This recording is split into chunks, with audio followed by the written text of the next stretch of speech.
할렐루야. 하나님의 사랑과 은총이 넘치시기를 축원합니다. 참 우리가 살고 있는 세상이 너무나 끔찍하죠. 말씀을 준비하다가 잠깐 뉴스를 봤는데 불과 초등학교 2학년인가 3학년밖에 된 아이를 우울증에 걸렸던 교사가 무참하게 칼로 찔려서 죽는 사건이 벌어졌습니다.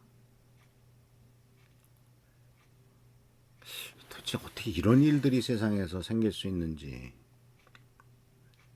해맑게 웃고 있는 그 어린아이의 영정사진을 보니까 아주 기가 막혔습니다. 우울증을 앓고 있던 교사를 왜 다시 복직을 시켰는지,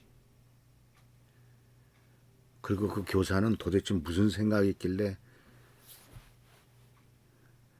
자기가 가르치던 학생인지를 그렇게 초등학교 2학년짜리를 칼로 찔러서 여러 번 찔러서 그렇게 무참하게 죽였는지. 이 세상이 완전히 뒤집혀진 것 같습니다. 그 부모는 얼마나 기가 막힐 것이며 그 주위에 있는 친구들도 그 애의 가족들도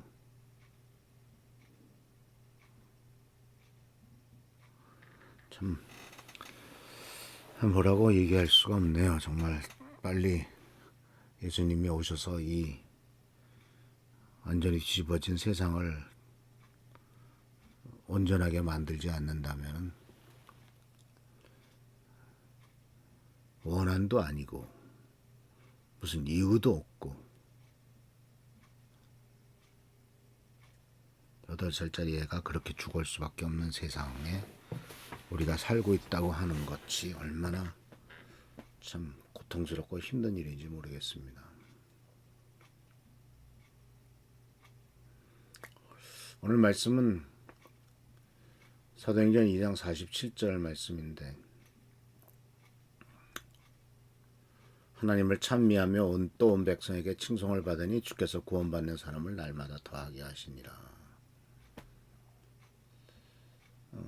초대교회 성도들의 삶은 하나님께 예배드리는 삶이었고 온 세상 온 백성에게 칭찬을 받았다, 칭송을 받았다, 세상에서 좋은 평판을 얻었다라고 하는 겁니다. 우리 신앙을 가진 사람들이 오해하는 것이 있다면 하나님 보시기에만 좋으면 다 된다라고 생각하는 큰 오해죠. 초대교회 성도들은 하나님 보시기에 좋았다는 것만을 중요하게 여기지 않고 온 백성에게 칭송을 받는 것도 중요하게 여겼던 것을 보게 됩니다. 다른 번역으로는 모든 사람에게서 호감을 샀다라고 이렇게 표현되고 있습니다. 이 말씀을 들으면서 우리가 반성하게 되는 것은 과연 지금 이 2025년 2월 11일, 12일 날, 오늘 13일 오늘 예수 그리스도를 믿는 사람들, 교회를 다니는 사람들이 이 대한민국의 사람들한테, 국민들한테 호감을 사고 있느냐. 그래서 그 결과로서 주님께서 구원받는 사람을 날마다 더하게 해주셨다고 하는데, 교회 성장과 복음의 확산은 백성들이 칭송할 때 공동체가 사랑과 나눔을 실천하면서 세상에서 좋은 평판을 얻게 되는데, 이런 일들이 과연 우리 가운데 이루어지고 있느냐라고 하는 것을 생각해 봐야 됩니다. 오늘 사도행전 2장 47절은 초대교회가 어떤 특징을 갖고 있느냐, 그리고 어떻게 해서 교회가 부흥하느냐 하는 것에 대한 것을 가르쳐 주는데, 첫 번째는 예배와 하나님 중심의 삶을 살았다라고 하는 것이죠. 날마다 하나님을 찬미했다, 하나님을 찬양했다 하면서 예배를 드렸다. 찬미라는 말은 하나님을 찬양하고 높이는 것을 말하고 있고요. 이것은 단순히 예배를 참석하는 수준이 아니라 삶 전체가 하나님을 향한 사랑과 찬양과 감사로 가득 차 있음을 의미합니다. 내가 여호와를 항상 송축하며 내 입술로 항상 주를 찬양하리이다. 이러한 사람이 다른 사람을 해치거나 그러진 않겠죠. 그리고 또한 이러한 모습은 우리의 신앙이 단순한 의미가 아니라 일상생활 속에서 하나님을 찬미하는 삶이 되어야 되는 것이죠. 예배를 중심으로 해서 살아가는 삶이라는 거죠.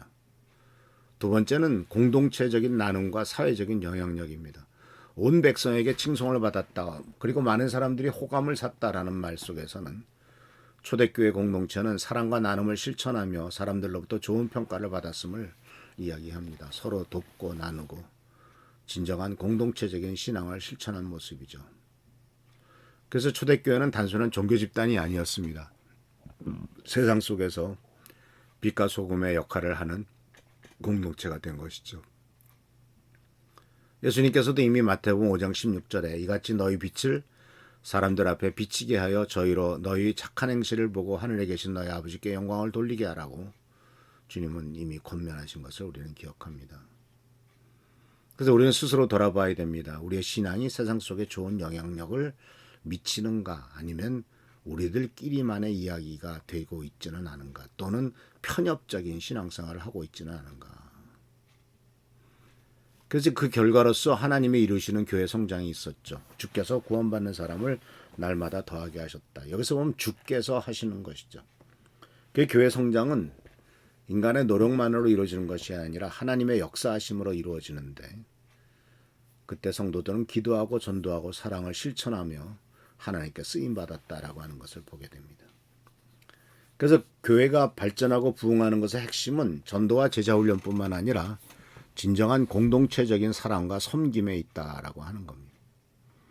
개인적으로도 복음을 전하겠지만 우리의 교회는 선교사에게, 지역사회를 섬기는 일에, 또 많은 사람에게 하나님의 사랑을 전파하는 일에 칭송받는, 지역사회에서 칭송받는 교회가 되고 많은 사람에게 빛과 소금의 역할을 감당하는 교회가 되어야 될 것이다 하는 것을 오늘 말씀을 통해서 배웁니다. 우리 모두는 하나님의 말씀대로 살아가야 되고 하나님께서 원하시는 길을 따라가야 됩니다. 그리고 이 세상이 더 이상 악해지지 않도록 빛과 소금의 역할을 감당하고 사랑과 축복과 은혜가 넘치도록 더욱더 힘쓰고 주께 영광 돌리는 우리 모두가 되기를 축원합니다. 기도하겠습니다. 좋으신 아버지 하나님, 하나님의 은혜 은총을 간구합니다. 이 세상이 너무 악하고 이 세상이 참 어둡습니다. 주님, 이 땅을 치유해 주시고 회복시켜 주옵소서. 갑작스럽게 어린 딸의 죽음을 당한 그 가정의 부모를 위로하여 주시고, 또 하나님께서 함께 하셔서 이 끔찍한 일들이 우리나라에는 다시 일어나지 않도록 개개인을 지켜주시고 변화시키시고 하나님의 의와 축복만이 임하는 귀한 시간 되도록, 세상 되도록 주여 도와주옵소서. 우리를 불쌍히 여겨주시고, 또 주님께서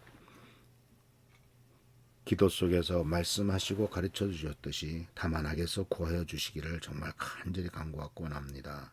우리 사랑하는 어린 자녀들, 손자 손녀 세대들을 축복하여 주시고 하나님의 도우심과 돌보심, 은총과 은혜가 차고 넘치며 항상 돕는 천사들을 보내셔서 하나님의 사랑이 넘쳐나도록 주여 도와주옵소서. 보살펴 주옵시고 보호하시고 지켜 주옵소서. 축복하여 주시기를 바라옵고 예수님의 이름으로 축복하며 간절히 기도하옵나이다. 아멘. 하나님의 돌보심과 도우심이 넘치시기를 축원합니다. 할렐루야. 축복합니다.